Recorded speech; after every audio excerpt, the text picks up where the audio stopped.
Subscribe Commerce with MJ YouTube channel and press the bell icon to get instant notification whenever I post a new video. Hello students, welcome back to the video. Students, previous video में हमने transportation problem में UV method या फिर Modi method जो जिसे हम कहते हैं उसे हमने सीखा था। आज की वीडियो में हम यूवी मेथड में डीजनरेसी की प्रॉब्लम को सीखेंगे कि किस तरीके से जब डीजनरेसी आती है ट्रांसपोर्टेशन प्रॉब्लम के अंदर तो क्वेश्चन कैसे किया जाता है। चलिए शुरू करते हैं। यहाँ पर हमारे पास एक क्वेश्चन है जहाँ पर लिखा है कि obtain the initial basic feasible solution using the least cost cell method and then optimise the solution using UV method. तो एक यहाँ पर हमें ट्रांसपोर्टेशन प्रॉब्लम दिया हुआ है, डेस्टिनेशन है 5 और 4 सोर्सेज हैं, उसी के रिस्पेक्ट में डिमांड सप्लाई दी है। तो दो फेज में यहाँ पर हमें आंसर चाहिए। फर्स्ट फेज में हमें कैलकुलेट करना है अपना initial basic feasible solution using least cost cell method, और दूसरे फेज में हमें कैलकुलेट करना है कि आपको जो ट्रांसपोर्टेशन प्रॉब्लम है उसके सॉल्यूशन को आपको ऑप्टिमाइज करना है। तो चलिए शुरू करते हैं। तो देखिए ये हमारी प्रॉब्लम है। तो प्रॉब्लम को शुरू करने से पहले सबसे पहले हमें ये आइडेंटिफाई करना होता है कि जो प्रॉब्लम है वो बैलेंस्ड है या फिर अनबैलेंस्ड ट्रांसपोर्टेशन प्रॉब्लम है। तो उसके लिए हमें डिमांड और सप्लाई का टोटल करके देखना होता है। तो डिमांड साइड का जो टोटल है 20 + 20 + 40 + 10 + 35, ये आता है आपका 125। ओके, और सप्लाई साइड का जो टोटल है वो है 35 + 40 + 20 + 30, तो इसका टोटल करके भी 125 ही आता है। तो मतलब ये बैलेंस ट्रांसपोर्टेशन प्रॉब्लम है। अब हम इसमें फेज 1 अप्लाई कर सकते हैं। तो सबसे पहले फेज में हमें इनिशियल बेसिक फिजिबल सॉल्यूशन पता करना है using least cost cell method. तो यहाँ पर हमने डिमांड और सप्लाई का टोटल करके देख लिया है, ये 125 आया है। सेम डेटा मैंने यहाँ नोट कर रखा है। ओके स्टूडेंट्स, अब इसमें लीस्ट कॉस्ट सेल मेथड हमें लगाना है। तो लीस्ट कॉस्ट सेल मेथड हम कैसे अप्लाई करते थे प्रीवियस वीडियोस में हम सीख के आ चुके हैं। अगर किसी ने नहीं देखी है तो आप जाके देख सकते हैं, वहां पर हमने डिटेल में सारे मेथड सीख रखे हैं। तो देखिए लीस्ट कॉस्ट सेल मेथड में आपको अपने डेटा में से लीस्ट सेल सिलेक्ट करना होता है, ऐसा सेल जिसकी सबसे कम वैल्यू है। तो यहाँ पर दो सेल्स हैं जिसकी सबसे कम वैल्यू है 2 और 2, तो आप कोई भी सेल सिलेक्ट कर सकते हो। सपोज मैं ये वाला सेल सिलेक्ट कर लेता हूँ, ये वाला 2। तो अब यहाँ पर अब इसके बाद मुझे डिमांड और सप्लाई को कंपेयर करना होगा कि उसमें से कौन सा लीस्ट है, 20 या 35। तो 20 इज लीस्ट, तो मैंने यहाँ पर 20 पुट कर दिया है, जिससे क्या होगा ये हमारा कैंसिल हो जाएगा और यहाँ पर 35 - 20 वैल्यू रह जाएगी, दैट इज 15। ओके, तो ये कैंसिल हो गया था, तो ये सारे जो हमारे सेल्स हैं वो डिलीट हो जाएंगे। अब रिमेनिंग सेल्स में लीस्ट कौन सा है, लीस्ट ये सेकेंड 2 है, तो अब इसको सिलेक्ट कर लेते हैं। अब डिमांड और सप्लाई कंपेयर करते हैं, 10 और 40, which one is least, 10 least है, यहाँ से हमारा 10 कैंसिल और ये 40 - 10 रिमेनिंग रह जाएगा हमारा 30। तो ये सेल क्योंकि जीरो है तो इसके ऊपर जितने भी सेल्स हैं अब सारे कैंसिल आउट हो जाएंगे। अब रिमेनिंग सेल्स में से लीस्ट कौन से बचे हैं, तो रिमेनिंग सेल में लीस्ट हमारा 3 है, इसको हम सिलेक्ट करते हैं। इसके बाद डिमांड और सप्लाई 40 है, सप्लाई हमारी 15 है, तो लीस्ट है हमारा सप्लाई 15, तो इसको हम लिख लेंगे यहाँ पर, जिससे 15 कैंसिल आउट होकर 0 और यहाँ पर 40 - 15 रिमेनिंग बच जाएगा 25। अब क्योंकि यहाँ 0 आए थे तो सारे सेल्स इसके आगे के डिलीट हो जाएंगे। ओके, अब इसके बाद देखेंगे लीस्ट कौन सा है इन रिमेनिंग सेल्स में से। तो लीस्ट वैल्यू 4 है हमारी, तो हम 4 को सिलेक्ट कर लेंगे। ओके, और कंपेयर करेंगे डिमांड सप्लाई, तो 30 और 35 which one is least, 30 is least, तो हमने ये ले लिया। तो 30 हमारा कैंसिल आउट होकर 0 हो गया और 35 में से 30 माइनस होके 5 रिमेनिंग रह जाएगा। ओके स्टूडेंट्स, तो ये 0 हो गया था, तो इसके आगे के जितने भी सेल्स हैं सामने के हम कैंसिल आउट कर लेंगे। अब हमारे पास ये कुछ रिमेनिंग सेल्स हैं, इनमें से देखेंगे हम लीस्ट कौन सा है। तो आपको दिख रहा है 8 है, लीस्ट है वो। ओके, तो हमने 8 सेलेक्ट कर लिया। अब यहाँ पर हम कंपेयर करेंगे डिमांड सप्लाई, तो डिमांड हमारी लीस्ट है 5 आ रहा है, तो हम यहाँ पर 5 पुट करेंगे, जिससे कैंसिल आउट होकर 0 हो जाएगा और ये 30 - 5 25 रह जाएगा। अब क्योंकि ये 0 था तो इसके ऊपर वाले सेल्स डिलीट कर देंगे। अब रिमेनिंग सेल्स हमारे पास बचे हैं 15, 20, 14 एंड 13। इसमें से लीस्ट कौन सा है, 13 जो है वो लीस्ट है। ओके, तो हमने सेलेक्ट कर लिया। अब यहाँ पर आप देख सकते हैं कि कौन सी चीज़ डिमांड और सप्लाई में कौन सा बड़ा है, तो दोनों बराबर ही है, तो दोनों हम यहाँ पुट कर लेंगे 25। ओके, तो दोनों ये क्या हो जाएंगे, कैंसिल आउट हो जाएंगे। ओके, तो ये 0 था तो इसके ऊपर वाला ये कैंसिल हो जाएगा और ये 0 था तो इसके सामने वाले भी ये कैंसिल हो जाएगा। अब लास्ट सेल हमारे पास रिमेनिंग है 15, इसको हम सेलेक्ट करेंगे और इसके डिमांड और सप्लाई दोनों बराबर ही आती है लास्ट सेल की, तो यहाँ पर हम 20 पुट कर लेंगे।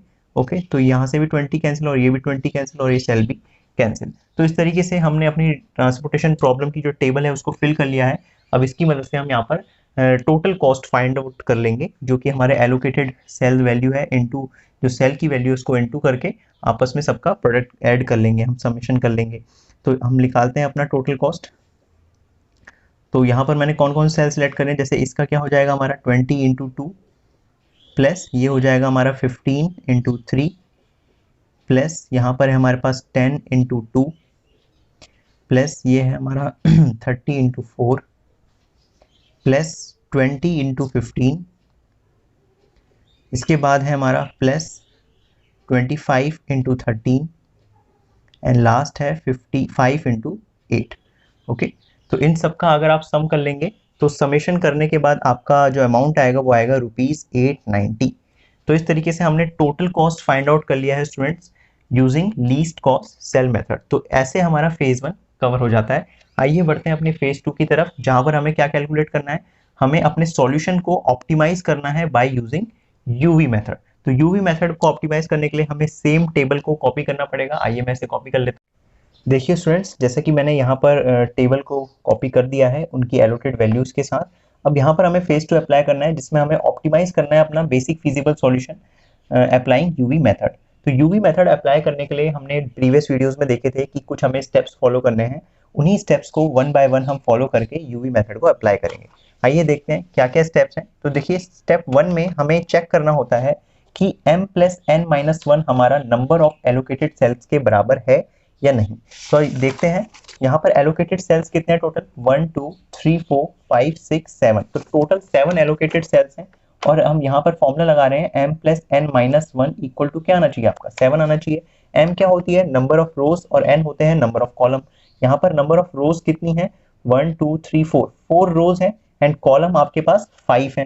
तो अब यहाँ पर हम फॉर्मूला लगा रहे हैं 4 प्लस 5 माइनस 1, 4 प्लस 5 आपका 9 होता है एंड 9 माइनस 1 8 होता है। तो यहाँ पर 8 जो है वो 7 के इक्वल नहीं है। ओके, तो यहाँ पर हमने चेक करा कि m plus n minus 1 is not equal to number of allocated cells. तो यही कंडीशन होता है, यही प्रॉब्लम को हम डीजेनरेसी कहते हैं, जो कि आज हम सीख रहे हैं। तो अगर ऐसा होता है तो हमें क्या करना है, if no go to step 2। तो हमें स्टेप 2 में जाना है।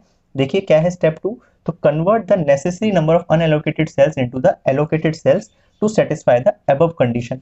देखिए आगे फर्दर प्रोसीड करने के लिए स्टेप 3 में हम तभी जाते थे जब हमारे ये दोनों साइड्स क्या आती थी, इक्वल आती थी। अब क्योंकि दोनों साइड इक्वल नहीं है तो हमें क्या करना पड़ेगा, जो हमारे अनएलोकेटेड सेल्स हैं उसमें से किसी एक सेल को एलोकेटेड बनाना पड़ेगा ताकि ये दोनों वैल्यू क्या आ जाए, बराबर आ जाए। तो ये कैसे करेंगे, इसके लिए हमें क्या करना है, start from the least value of unallocated cells. अब हमारे पास जितने भी अनएलोकेटेड सेल्स हैं उसमें से लीस्ट वैल्यू सिलेक्ट करनी है। तो कौन कौन से अनएलोकेटेड सेल है हमारे पास, तो 10 15 9 5 10 15 5 7 20 15 एंड 5। तो इसमें से लीस्ट वैल्यू किसकी है, तो लीस्ट वैल्यू आपको दिख रही है, दो सेल्स की है, एक है 5 और एक सेम ही है 5। तो इन दोनों सेल की लीस्ट वैल्यू है, तो इसमें से किसी एक को सिलेक्ट करना है। फिर देखना है check the loop formation one by one, क्या इन दो सेल्स में से लूप फॉर्मेशन हो रहा है। लूप फॉर्मेशन क्या है वो भी हमने डिस्कस किया था प्रीवियस वीडियो में। There should be no close loop formation. अगर लूप फॉर्मेशन हो रहा है तो ऐसा होना चाहिए जिसमें क्लोज लूप फॉर्मेशन वो ना हो। यहाँ पर ऐसा कह रहा है कि क्लोज लूप फॉर्मेशन वो नहीं होना चाहिए। ओके, उसके बाद select the cell as a new allocated cell and assign epsilon. और आप जिस भी लीस्ट वैल्यू के साथ क्लोज लूप फॉर्मेशन नहीं हो रहा उस सेल को आपको सिलेक्ट कर लेना है और उसके लिए क्या असाइन कर देना है, उसके लिए आपको एलोकेटेड वैल्यू के एस्लॉन का साइन आपको असाइन कर देना है। एस्लॉन का मतलब होता है लीस्ट वैल्यू आपको असाइन कर देना है। तो देखिए हमारे पास यहाँ पर दो लीस्ट वैल्यूज हैं। ओके, तो अनएलोकेटेड सेल्स में यहाँ पर दो लीस्ट वैल्यू है, एक है 5 और दूसरा भी 5 है। तो मैं किसी एक को सिलेक्ट करता हूँ और उससे देखता हूँ कि क्या लूप फॉर्मेशन हो रहा है या नहीं हो रहा। तो देखिए स्टूडेंट्स, मैं यहाँ पर सपोज कर रहा हूँ कि मैंने इसको सिलेक्ट किया होता। अब इसको सिलेक्ट किया होता तो मैं किस तरीके से अपना लूप फॉर्मेशन करता। तो लूप फॉर्मेशन में हमने पढ़ा था कि या तो हम हॉरिजॉन्टल जाते हैं या वर्टिकल जाते हैं और उसी की तरफ जाते हैं जहां पर हमारी एलोकेटेड वैल्यू हो। तो मैं अगर यहाँ से शुरू होता तो ऊपर जाता, मेरी एलोकेटेड वैल्यू यहाँ है। अब मैं क्योंकि ऊपर गया था, वर्टिकल गया था, तो मुझे हॉरिजॉन्टल जाना पड़ता, तो मैं हॉरिजॉन्टल टर्न लेता। अब हॉरिजॉन्टल के बाद मुझे वर्टिकल टर्न लेना पड़ता अपने एलोकेटेड वैल्यूज की तरफ। तो वर्टिकल मैं टर्न लेके यहाँ पर आ जाता एलोकेटेड वैल्यू। अब यहाँ पर फिर मुझे हॉरिजॉन्टल टर्न लेना पड़ता तो मैं यहाँ पर पहुंच जाता। फिर यहाँ से वर्टिकल टर्न लेना पड़ता अपनी एलोकेटेड वैल्यू की तरफ, तो यहाँ आता। फिर मैं अपनी एलोकेटेड वैल्यू की तरफ आ जाता, लेकिन इसके आगे मैं कहीं नहीं जा पाता और ना ही ऊपर नीचे जा पाता क्योंकि कोई एलोकेटेड वैल्यू नहीं थी। तो मतलब मैं यहाँ तक नहीं पहुंच पाता जहां से मैंने शुरू किया था। तो मैं यहाँ से बढ़ के यहाँ गया, फिर यहाँ आया, देन यहाँ, देन यहाँ, देन यहाँ, देन यहाँ, लेकिन मैं इसके बाद अपनी इस पोजीशन, स्टार्टिंग पोजीशन तक नहीं आ पा रहा हूँ। मतलब यहाँ पर क्लोज लूप फॉर्मेशन नहीं हो पाएगा। तो ओके स्टूडेंट्स, तो इस लीस्ट वैल्यू को क्या करूंगा, मैं सिलेक्ट कर लूंगा और इसको अनएलोकेटेड से एलोकेटेड सेल बना दूंगा और यहाँ पर क्या असाइन कर दूंगा, इसके आगे एस्लॉन असाइन कर दूंगा। एस्लॉन का मतलब है एक लीस्ट वैल्यू मैंने इसको दे दी है। अब मैं चेक करता हूं कि क्या मेरी स्टेप 1 जो कंडीशन है वो सेटिस्फाई हो रही है, मतलब m plus n minus one equal to number of allocated cell आ रहे हैं। अब देखिए कितने एलोकेटेड सेल हो गए, 1 2 3 4 5 6 7 8, 8 एलोकेटेड सेल हो गए। तो फॉर्मूला वही है same, m plus n minus one equal to 7। तो ये तो बिफोर पहले का था, अब एलोकेट करने के आफ्टर क्या हो रहा है, देखिए यही सेम फॉर्मूला लगा रहा हूं मैं, m plus n minus one equal to, अब एलोकेटेड वैल्यू सेल्स कितने हो गए मेरे पास, 8 हो गए, तो यहाँ पर मैं 8 लिख दूंगा। तो 4 रोज है, 5 कॉलम्स है, माइनस वन इक्वल टू 8 आना चाहिए। तो यस 9 माइनस वन 8 होता है। तो यस फर्स्ट जो मेरा स्टेप है वो फुलफिल हो गया है। ओके, और if yes go to step 3। अब अगर ऐसा हो गया है, अब आपको स्टेप 3 में जाना है। देखिए स्टेप 3 क्या होता है, स्टेप 3 में हमें वैल्यू कैलकुलेट करनी होती है किसकी, u और v की, ui एंड vj की वैल्यू कैलकुलेट करनी होती है अपने एलोकेटेड सेल्स के लिए। जिसके लिए हमें क्या फॉर्मूला यूज करना होता है students, ui plus vj is equal to cij। अब हम ui plus vj equal to cij की मदद से u और v की वैल्यूज को कैलकुलेट करेंगे।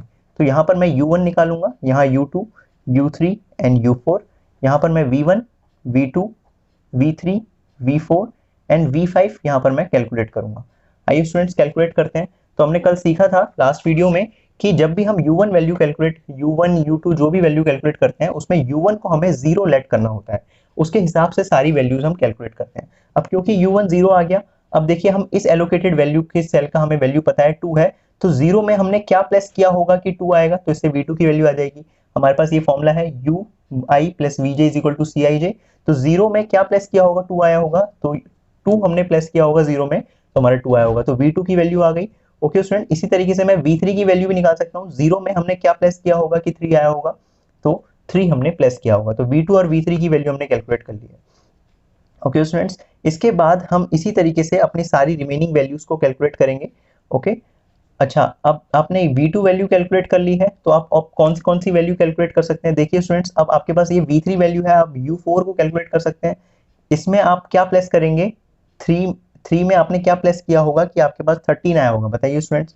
तो 3 में आपने 10 प्लस किया होगा कि आपके पास क्या आया होगा, 13 आया होगा। इसी तरीके से u4 आ गया, तो आप v5 निकाल सकते हैं कि 10 में आपने क्या प्लस किया होगा कि आपका 8 आया होगा। तो सारी हमें एलोकेटेड वैल्यूज की मदद से आपको अपनी u और v की वैल्यू निकालनी है। तो 10 में क्या प्लस करेंगे कि 8 आएगा, तो 10 में हम -2 प्लस करेंगे तो हमारा क्या आएगा, 8 आएगा। ओके स्टूडेंट्स, इसी तरीके से आप u2 की वैल्यूज निकाल सकते हो। ठीक है, इसमें डैश में आप -2 करा तो 4 आया, तो बताइए डैश क्या होगा, तो ये 6 होगा, 6 - 2 इज 4 होता है। उसी तरीके से आपका ये आ गया, तो आप v4 वैल्यू निकाल सकते हो। 6 में आप क्या ऐड करेंगे कि 2 आ जाएगा आपका, तो 6 में हम -4 ऐड करेंगे तो हमारा क्या आएगा, 2 आएगा। ओके स्टूडेंट्स, इसी के साथ साथ आप और सारी वैल्यूज को भी कैलकुलेट बड़े ही आराम से कर सकते हैं। तो देखिए और क्या क्या वैल्यूज हैं,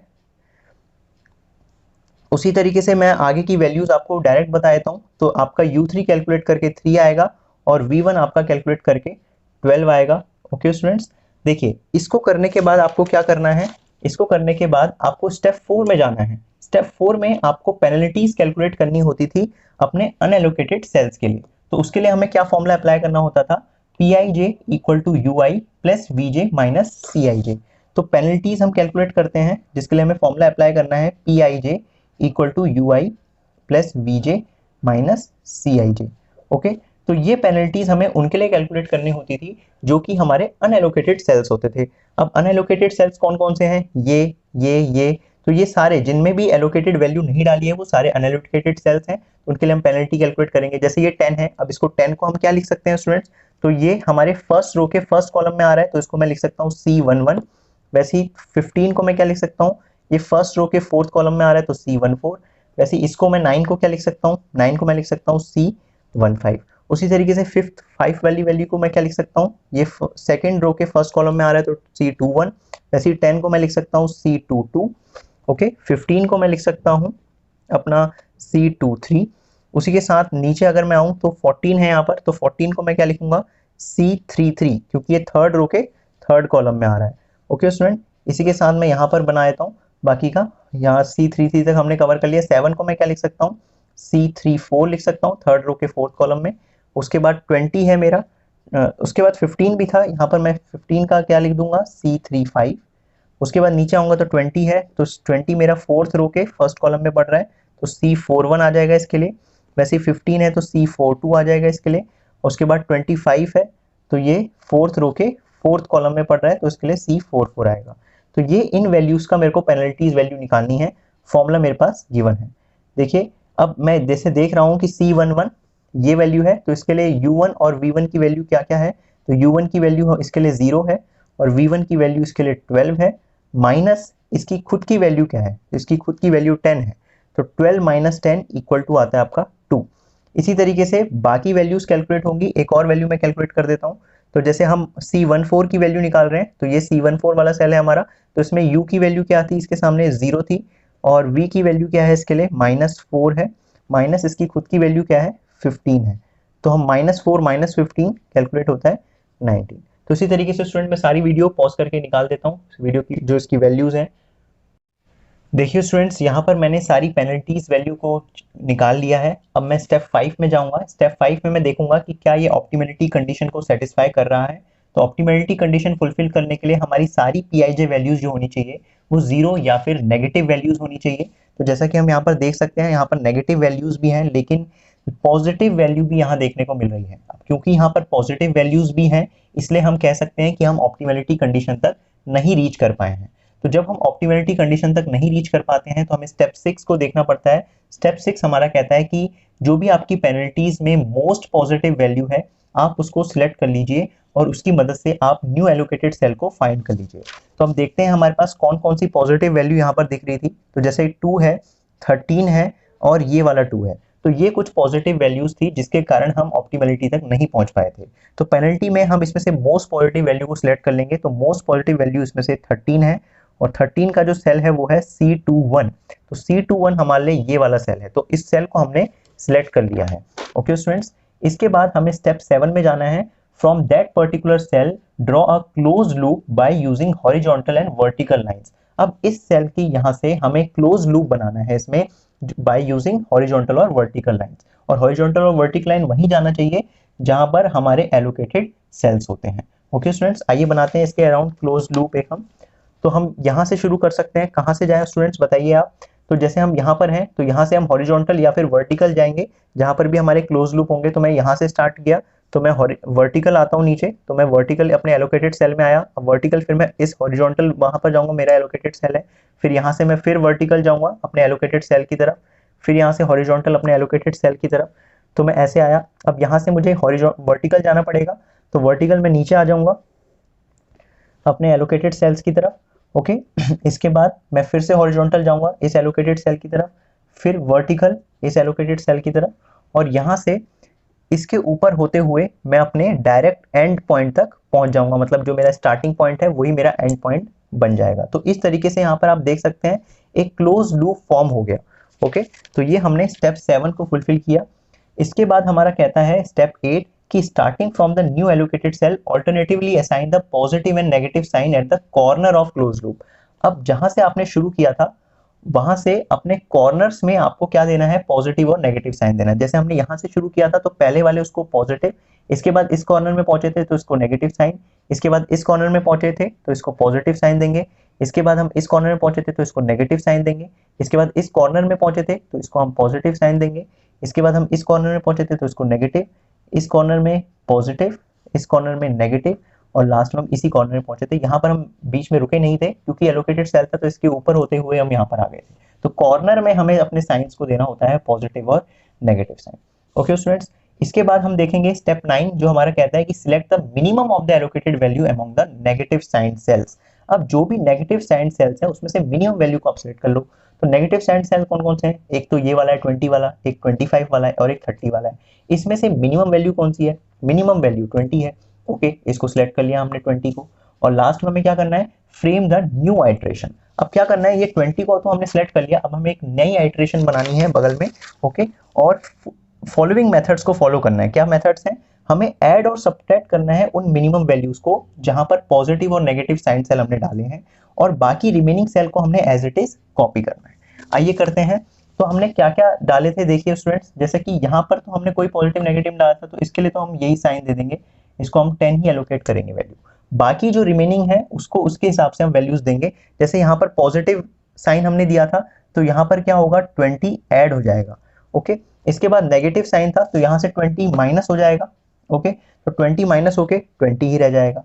ओके, इसी तरीके से आप आगे देखिए, यहाँ पर भी नेगेटिव साइन था। ओके, तो यहाँ से भी क्या हो जाएगा 20 आपका माइनस हो जाएगा, तो 20 माइनस होके यहाँ पर कुछ नहीं रहेगा, ये भी खाली बन जाएगा। उसी तरीके से आप नेक्स्ट देख रहे हैं, यहाँ पर पॉजिटिव साइन था, तो यहाँ पर क्या होगा 15 में 20 आपका ऐड हो जाएगा, तो 15 प्लस 20 आपका कितना होता है 35 होता है। उसी तरीके से आप नीचे आए थे यहाँ पर, तो यहाँ पर आपका नेगेटिव साइन था, तो यहाँ पर से 25 में से 20 आपका माइनस हो जाएगा, तो यहाँ पर 5 रिमेनिंग रह जाएगा। वैसे यहाँ पर पॉजिटिव साइन था, तो एस्लॉन में आपका 20 ऐड हो जाएगा, तो ये क्या हो जाएगा 20 प्लस एस्लॉन।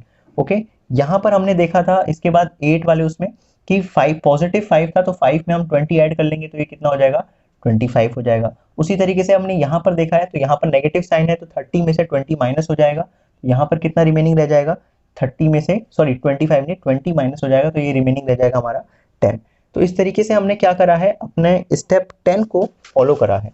ओके स्टूडेंट, अब ये करने के बाद हमें फिर से अपने स्टेप 1 को रिपीट करना पड़ता है स्टूडेंट्स। तो स्टेप 1 हमारा वही है कि यहाँ पर हमें फिर से अब चेक करना पड़ेगा कि क्या अब m plus n minus 1 equal to number of allocated cell आ रहा है या नहीं। तो हम लिखेंगे अपना फॉर्मूला, हमारा फॉर्मूला है m plus n minus 1, number of allocated cells कितने हैं 1 2 3 4 5 6 एंड 7। तो यहाँ पर 7 एलोकेटेड सेल हैं।